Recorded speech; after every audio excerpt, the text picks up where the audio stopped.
1 Timóteo, capítulo 3, de 14 a 16. Quero falar sobre a igreja do Deus vivo durante alguns minutos.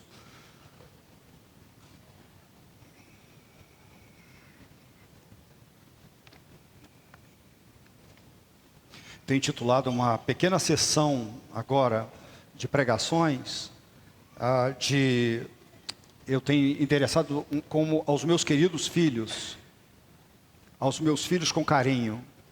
E hoje eu quero me dirigir mais uma vez aos meus filhos, aos 4 filhos lá de casa.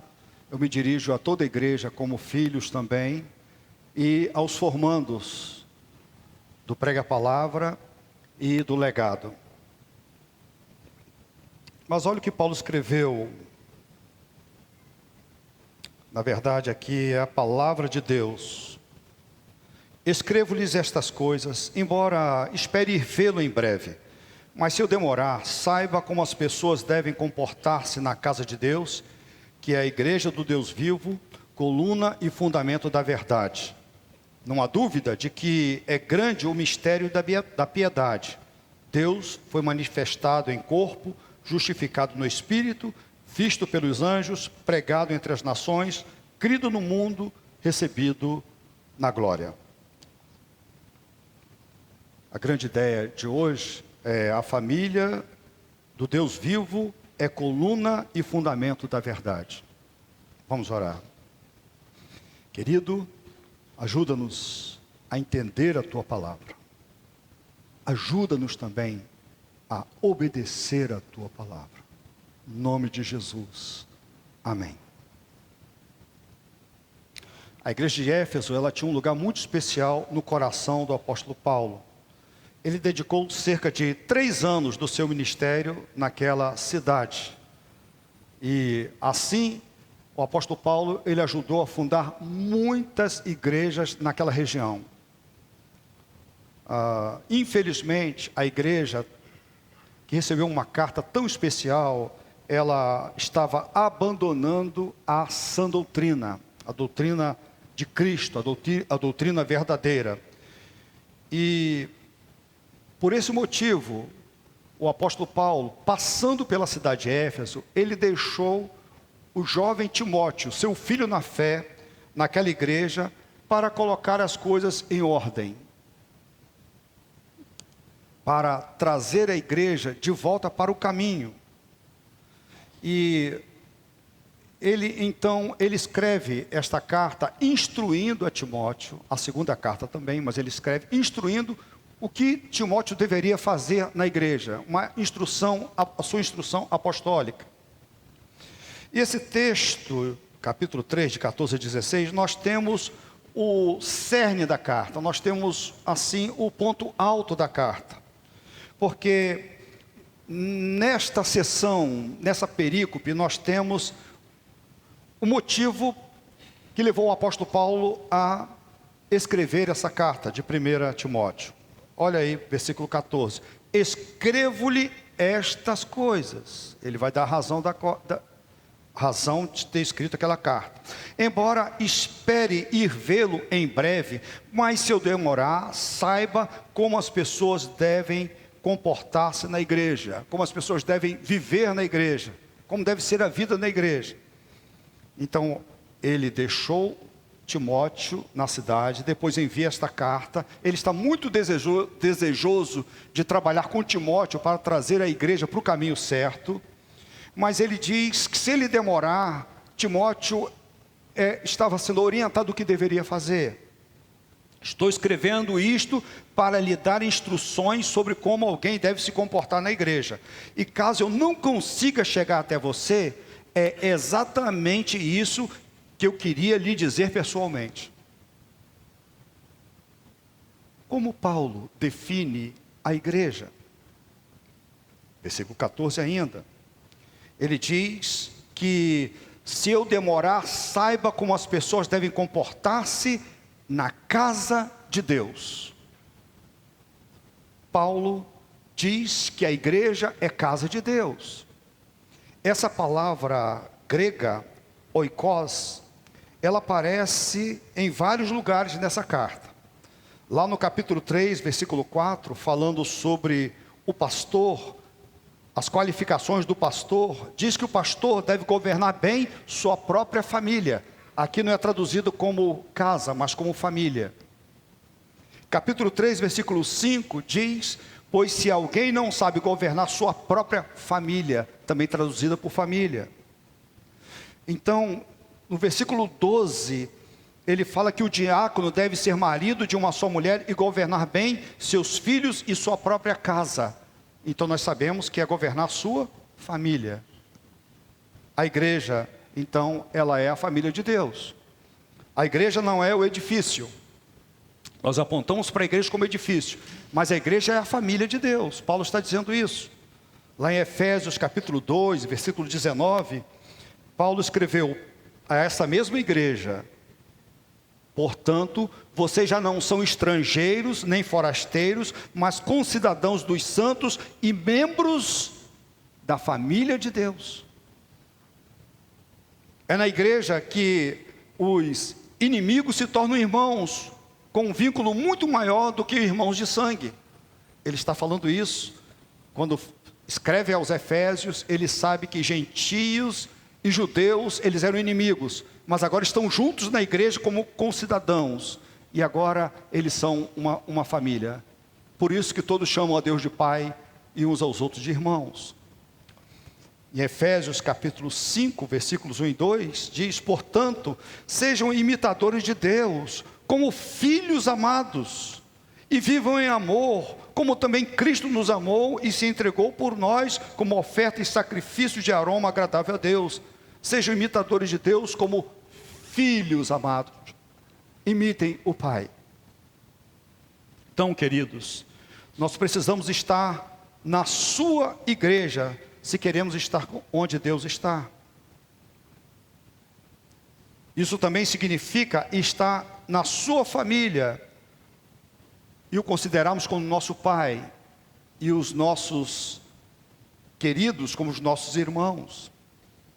Agostinho de Hipona, ele disse o seguinte: aquele que não tem a igreja como mãe, não pode ter Deus como pai. Então a igreja é muito importante. A igreja é a família de Deus. Deus está aqui. A igreja local, Paulo está falando da igreja local. Deus está aqui. Então a igreja é muito importante, porque ela é a família de Deus. Não existe família mais importante do que a família de Deus. Em segundo lugar, a igreja também, ela, além de ser família, ela é a igreja do Deus vivo. Sabe como as pessoas devem comportar-se na casa de Deus, que é a igreja do Deus vivo? Eu lembrei de 1 Samuel, capítulo 17, versículo 26, quando Davi, ele ficou muito injuriado, porque Golias estava afrontando o exército do Deus vivo. Quem é esse filisteu incircunciso para desafiar os exércitos do Deus vivo? No Salmo 84, versículos 1 e 2, o salmista diz: como é agradável o lugar da tua habitação, Senhor dos exércitos. A minha alma anela e até desfalece pelos atos do Senhor. O meu coração e o meu corpo cantam de alegria ao Deus vivo. Existem ídolos mortos, mas o nosso Deus, ele é vivo. Na cidade de Éfeso existia um templo famoso e majestoso, dedicado a Diana, rainha dos Efésios. E aquelas pessoas que faziam parte da igreja, antes eles adoravam esse ídolo morto. Mas agora eles são servos do Deus vivo, eles adoram o Deus vivo. Então o que já sabemos sobre a igreja aqui?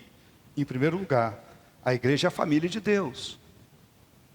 Em segundo lugar, ela é a igreja do Deus vivo.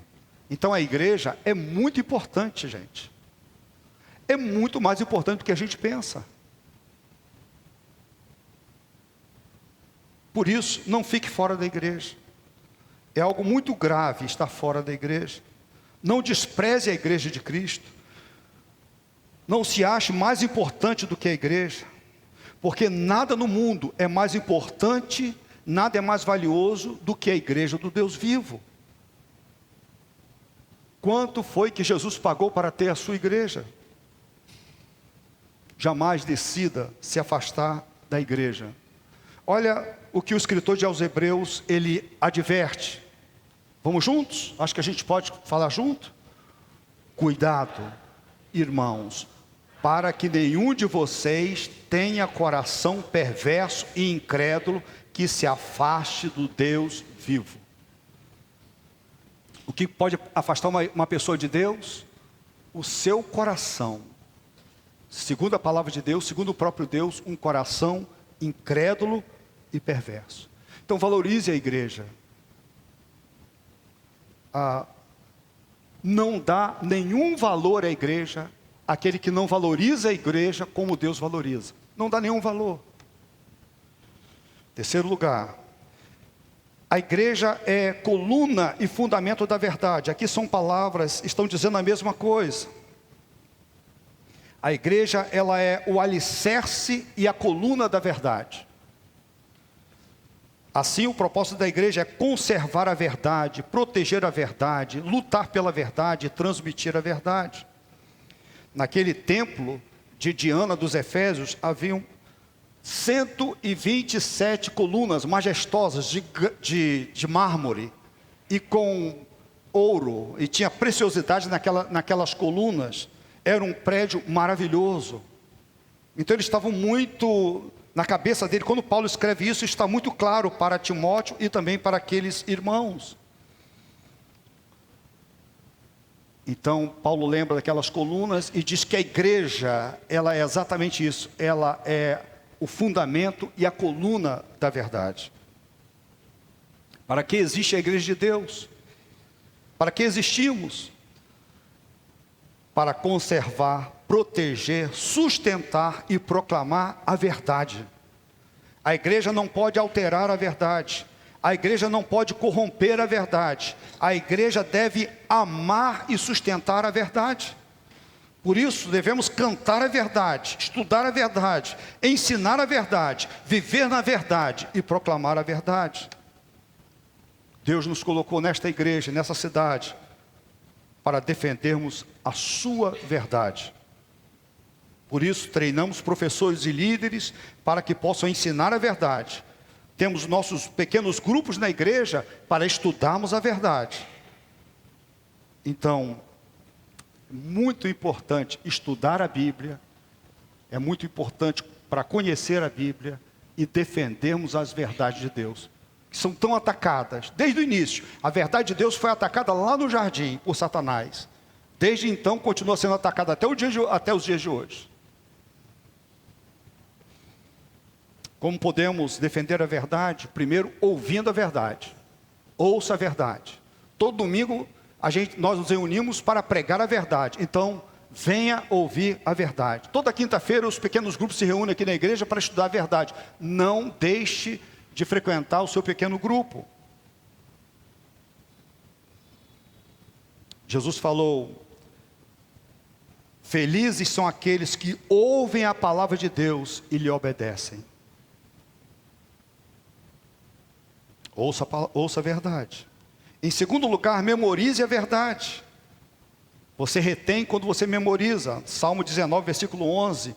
Guardei no coração a tua palavra para não pecar contra ti. Medite na verdade. Medite na verdade. Lá em Josué, ele diz, a palavra de Deus nos diz em Josué, ele é encorajado a meditar na verdade dia e noite. Estude a verdade com um coração submisso e apaixonado por Cristo. Também obedeça a verdade. Não vale de nada se você conhece a verdade, se você não a obedece. João 14, 21, vamos juntos? Quem tem os meus mandamentos e lhes obedece, esse é o que me ama. Então olha só, uma coisa é você saber, mas você prova o seu amor por Cristo quando você obedece. Não se envergonhe da verdade, jamais se envergonhe de ser um crente, da sua Bíblia, da sua fé. Não se envergonhe disso.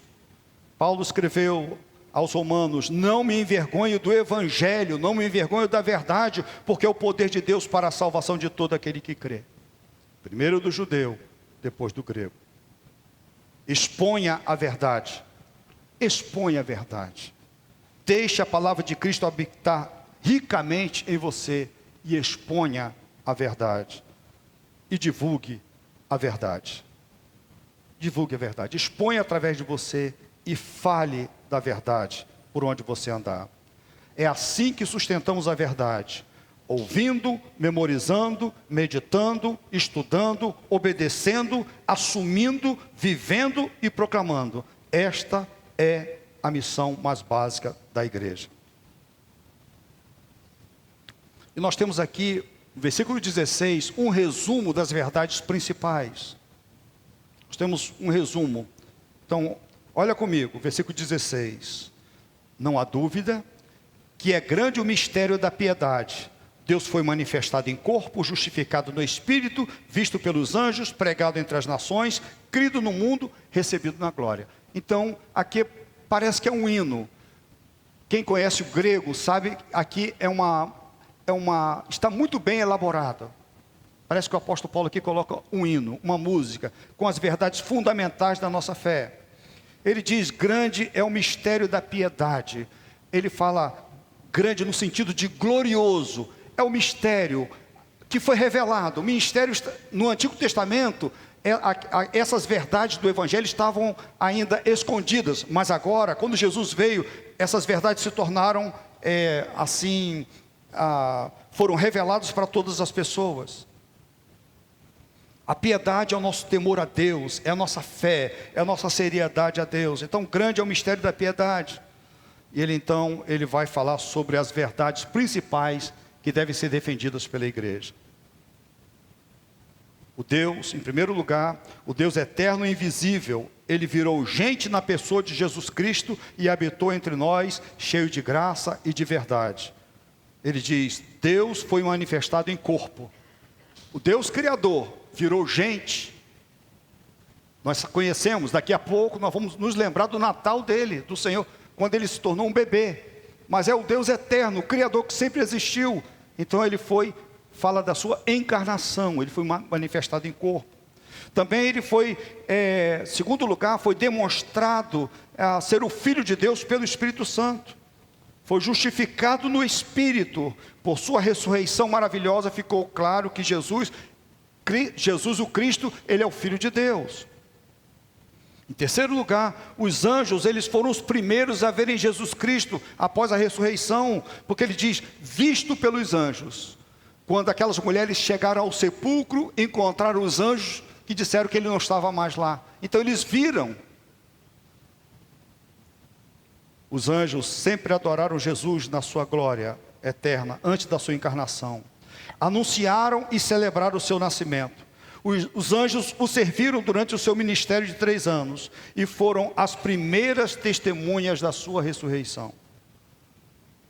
Em quarto lugar, os apóstolos e discípulos do Senhor Jesus anunciaram essas verdades obedientemente às nações gentias. Fala que ele foi pregado entre as nações, inclusive entre os efésios. Jesus foi pregado, ele mandou sair e pregar o evangelho a toda criatura, e aqueles apóstolos saíram obedecendo essa ordem. Crido no mundo, os gentios creram na pregação da verdade do evangelho.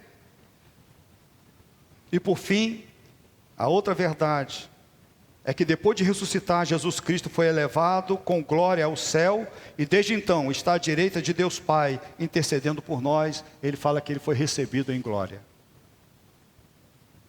Então observe a sequência das verdades.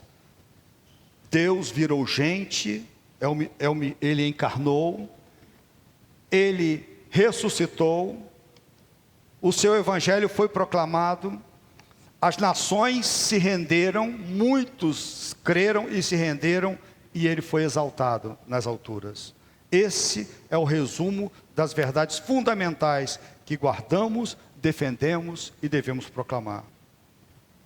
Meus irmãos queridos, nós somos a família do Deus vivo e a nossa principal tarefa é defender e anunciar a sua inabalável verdade. Verdade. Nós estudamos Tito aqui com os líderes da igreja e irmãos de outras igrejas também. Olha o que Paulo começa dizendo para Tito no capítulo 1, versículos 1 e 2. Paulo, servo de Deus e apóstolo de Jesus Cristo, para levar os eleitos de Deus à fé e ao conhecimento da verdade que conduz à piedade, fé e conhecimento que se fundamentam na esperança da vida eterna, a qual o Deus que não mente prometeu antes dos tempos eternos. Deus não mente. É verdade. Quando o pastor Fernando falou hoje aqui, ensinou no Apocalipse, ele está testemunhando da palavra de Deus, do Deus que não mente. As coisas vão acontecer daquela forma. E agora, quando eu abro a Bíblia e leio para você esse texto, é a palavra do Deus que não mente. Deus não mente, não mente, vocês podem crer. Então ame a igreja. Meus filhos queridos, você deve amar muito a igreja local, porque a igreja é a família de Deus, é a assembleia do Deus vivo, coluna e fundamento da verdade. Ame a igreja também, porque Cristo amou a igreja e se entregou por ela. Ame a igreja, porque a igreja foi escolhida por Deus antes da criação do mundo. Ame a sua igreja, porque ela foi comprada com o sangue de Cristo, o sangue do Filho de Deus. Ame a igreja, porque como membros nós fomos adotados na família de Deus. Ame a igreja, porque ela é a herdeira de Deus, como nós cantamos. Ele é autor da nossa fé, e nós temos uma herança no céu. A igreja, ela é herdeira de Deus. Ame a igreja, porque a igreja é o templo do Espírito Santo. Deus habita na igreja. Ame a igreja, porque a igreja tem livre acesso a Deus. Nós podemos conversar com Deus por meio de Jesus. Ame a igreja, porque ela pertence a Cristo. Sobre esta pedra edificarei a minha igreja, disse Jesus. Ame a igreja, porque a igreja é a noiva de Cristo. E nós estamos seguindo a vida para um encontro maravilhoso, triunfal, um casamento entre a igreja e o seu noivo, para viver em novos céus e nova terra, onde habita a justiça. Ame a igreja, porque Cristo continua edificando a igreja. Ele continua trazendo pessoas para a igreja. Ele continua trabalhando na igreja. Então ame a igreja, porque Deus está trabalhando ativamente na sua igreja. O Deus vivo está trabalhando ativamente na sua igreja. Não tenho maior alegria do que esta, de ouvir que os meus filhos estão andando na verdade. Andem nesta verdade. Não se desviem dela. E se porventura você se desviou dessa verdade, se arrependa e volte ao caminho. E que Deus nos ajude. Amém.